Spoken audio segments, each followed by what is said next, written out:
Right then, Emma.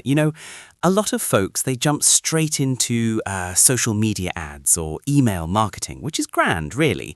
But they often overlook something absolutely foundational for affiliate success, especially long term, and that's blogging.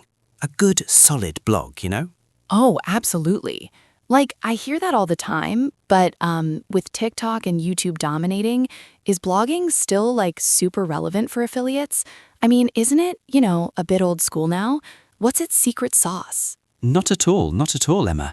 In fact, it's more crucial than ever, I'd argue. The thing is, well, it allows you to build a true asset, something you own. Unlike social platforms that can just change algorithms or shut you down, your blog is yours. And the secret, the real secret sauce, is niche authority. You can't just blog about everything. You've got to really focus in. If you're selling coffee makers, you don't blog about general kitchen gadgets, do you? You blog about, the art of coffee, the best brewing techniques, grinder reviews, becoming the go-to expert for everything coffee. That builds trust, which is honestly everything in affiliate marketing. People buy from people they trust.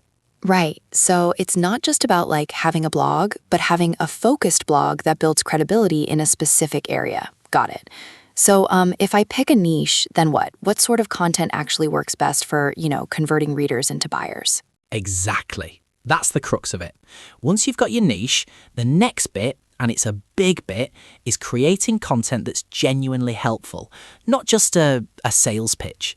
People aren't daft, are they? They can spot a hard sell a mile off. So think value first. Product reviews are brilliant, obviously, but they need to be thorough. We're talking pros, cons, who it's for, who it's not for. Comparison posts like product A versus product B are gold, absolute gold, because people are actively looking for that kind of information when they're making a buying decision. Then you've got your how-to guides or tutorials. Say if you're promoting gardening tools, a post like how to grow the perfect tomatoes in your backyard. That brings in your audience, provides value, and then naturally, you can weave in recommendations for the best spades or watering cans, you see? Oh, I see. So it's about solving a problem or answering a question for them first, and the product recommendation comes in as part of the solution. That makes so much sense. So it's not just buy this, it's more here's how to do X, and by the way, this tool really helps. Precisely. And don't forget your informational articles too. Things that educate your audience about the broader topic. All this content, it establishes you as an authority. Plus, it's fantastic for SEO, isn't it? The more valuable content you have, the more Google likes you. Right, SEO. We'll definitely need to dive into that more. But first, how do you even put the affiliate links in without it feeling super spammy? Because I've seen some blogs and it's just, links everywhere and it kind of makes me want to click away. What's the trick to natural integration? Excellent question, Emma. It's a fine line, honestly. The trick, the main trick, is relevance and context. Don't just chuck a link in mid-sentence if it doesn't fit. You want to integrate them naturally where they genuinely add value. So if you're reviewing a product, the link to buy it goes right there, near the recommendation. Or if you're discussing a specific tool in a how-to guide, the link goes with the mention of the tool. And this is absolutely critical. Disclosure. You must be transparent. A clear disclaimer at the top of your post, like, this post contains affiliate links, or similar language. It's not just good practice. In many places, it's legally required. People appreciate honesty, It actually builds trust rather than detracting from it.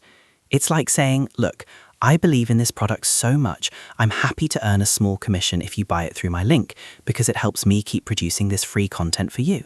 That kind of transparency, it really goes a long way. Oh, so it's not about hiding it at all. It's about being upfront and almost using it to reinforce your credibility because you're confident in the recommendation. That's actually really smart.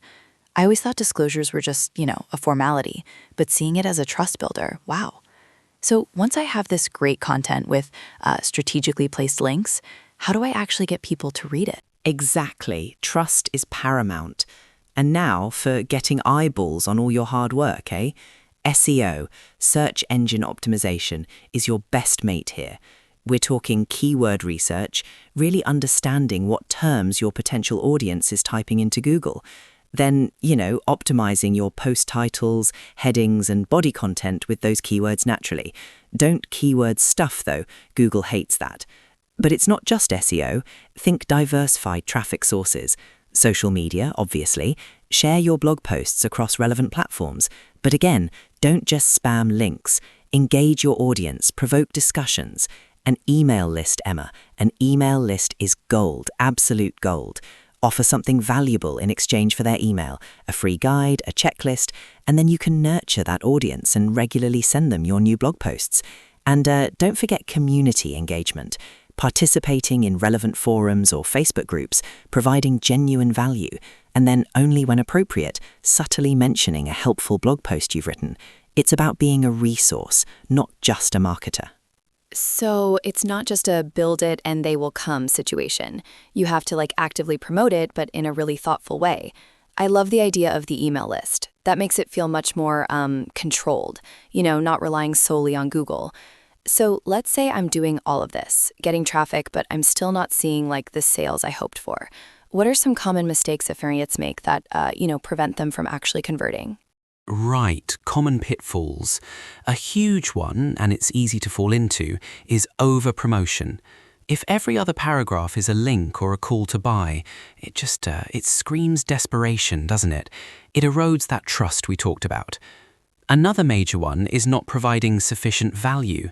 If your content is thin, poorly researched, or just a rehash of other people's stuff, readers will bounce and they won't come back. You've got to truly stand out. Then there's neglecting analytics. You need to know what's working, what isn't, which posts are getting traffic, which links are being clicked, are people spending time on your site? Google Analytics or similar tools, they're your eyes and ears. If you don't track it, you can't improve it. It's like trying to drive a car with your eyes closed, isn't it? And finally, I'd say ignoring your audience's feedback. If people are commenting with questions or suggestions, engage with them. It builds a community and gives you ideas for new content. Oh, that makes a lot of sense. So it's not just about, publishing and walking away. It's an ongoing process of creating, promoting, and then refining based on data and interaction. I guess that leads to a bigger question then. How do you actually keep this going for the long term? How do you ensure your affiliate blog stays relevant and profitable over years, not just months? A brilliant point, Emma. The long game is, it's exactly that, a game of patience and consistency. First off, keep updating your content. A post you wrote 2 years ago, it's probably due for a refresh, isn't it? Update links, add new information, make sure it's still relevant and ranking well. Secondly, don't put all your eggs in one basket. Diversify your affiliate programs and the types of products you promote. If one program changes commission structures or even disappears, you're not left high and dry. Also, consider diversifying income streams beyond just affiliate links on your blog. Could you offer a paid guide, a consulting service related to your niche? Build your own product even eventually. And finally, always be learning. The digital landscape, it changes so fast, doesn't it? What works today might not work tomorrow. Keep an eye on algorithm updates, new marketing techniques, and, most importantly, what your audience needs and wants. That continuous adaptation, that's what truly future-proofs an affiliate blog. Wow, that's like a whole blueprint for success, James. From picking a niche to content, promotions, and then maintaining it for the long run. I really appreciate you breaking it all down. It makes blogging for affiliate success feel, much more approachable. Thanks so much. My pleasure, Emma. My absolute pleasure. It's a journey, isn't it?